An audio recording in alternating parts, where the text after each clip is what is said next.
skateboarding will make its debut at the Olympic Games Tokyo 2020. With the help of Olympian Lolo Jones, we're putting Tom Schaar through a series of tests to find out why he's so talented on the skateboard.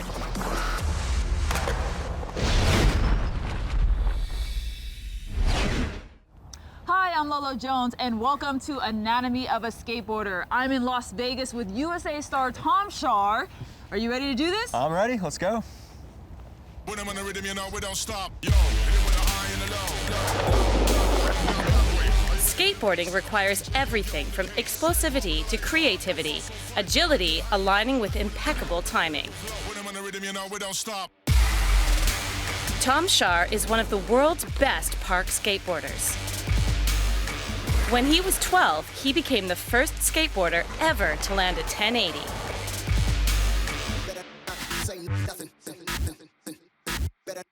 A winner of prestigious events like the Vans Park Series, the 20-year-old shaped up like this heading into our tests.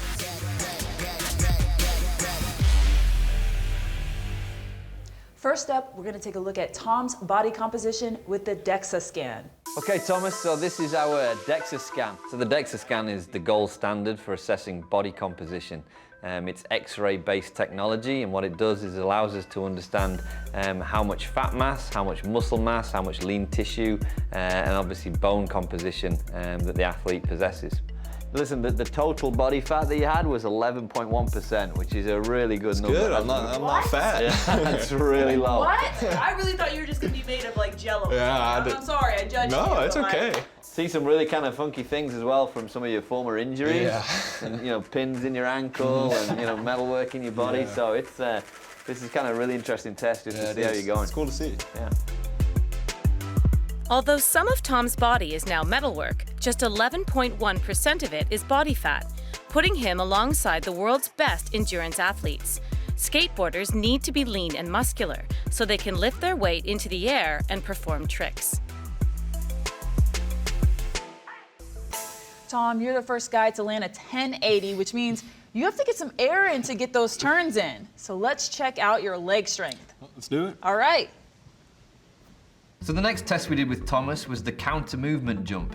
This is an assessment of lower body power and elasticity, the ability to have springy legs, which allows Thomas to take off on his skateboard, jump into the air, give himself lots of time in the air to pull off those tricks and maneuvers. Ready to go in 3, 2, 1, go. Up. Good job.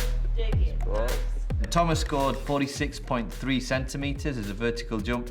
I think that was kind of an average score, and we would hope to improve that as he gets closer to the Olympic Games. He's carrying some injuries, and I think the ankle injury that he's got historically probably influenced that a little bit. Tom's jump height was impaired by a recent ankle injury, putting him below other Olympic athletes. However, when his jump of 46.3 centimeters is combined with the speed he gets from the ramps, he can gain enough time in the air to get in those rotations. If we look at this first hump here, that's about your braking forces. And I think one of the interesting things about you being a skateboarder is obviously the ability to land and gain balance back on the board. That force that you produced is actually higher than the propulsive force that you use to come off the ground. Skateboarders may get big air, but it's no use if they cannot then land their tricks.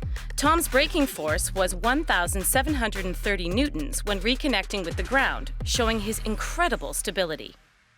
In Tom's sport, balance and coordination are key. Let's see how he does in this next test.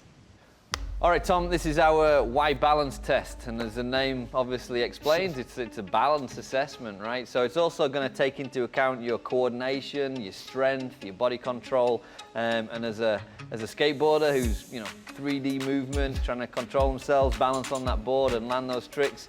Let's see how we go with this. This is going to be an interesting one for you. Yeah, hopefully it translates. Okay, ready when you are, Tom? Big reach, hover, control. Whoa. Nice. All right. The Y balance test started out good. I was doing my left foot and just kind of going through the motions, and it seemed fine. And then once I tried my right foot, the one that's hurt, it was a little different story. Yeah, that's it. Whoa. Is that the surgery side? Yeah. Every athlete has injuries, but Tom's injuries really showed. There's a 22 centimeter difference between your left and your right side, so that's really compromising those results. I learned that I need to stretch a lot more. I am very, very not flexible. There you go, Good that's some good job, form. Mac. Look at that. Yes, sir. That was All nice. right, good.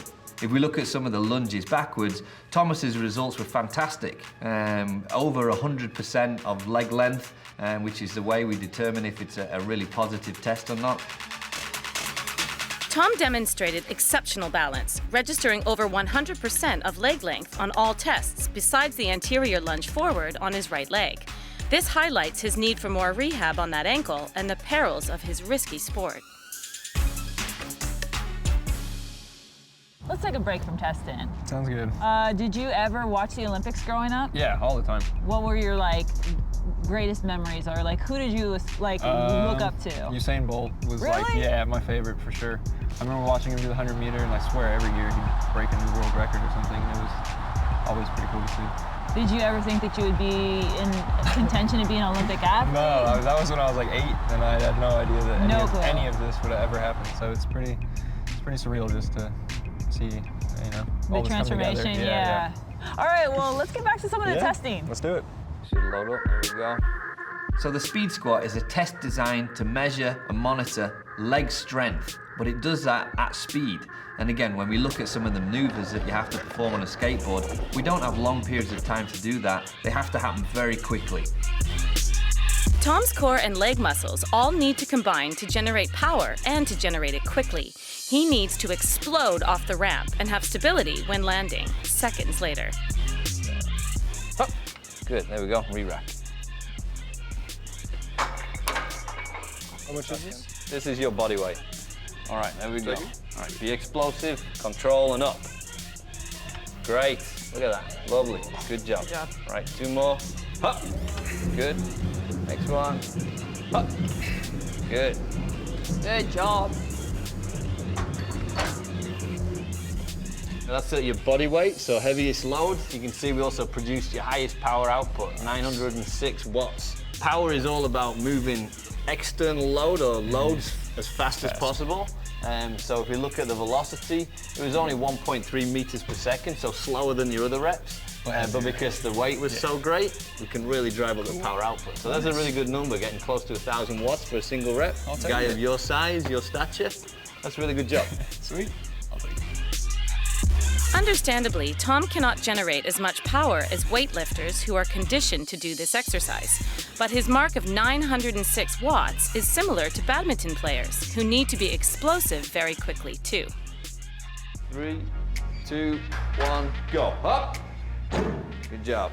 We've established that he's got some really good performances in some very interesting assessments that we've done. There you go, that's some good form. Look at that. Yes, sir. Skateboarders are true athletes. Whilst it's a skill-based sport, they've still got lots of physical capacity that they can bring to the party. I'm Tom Shar, signing out.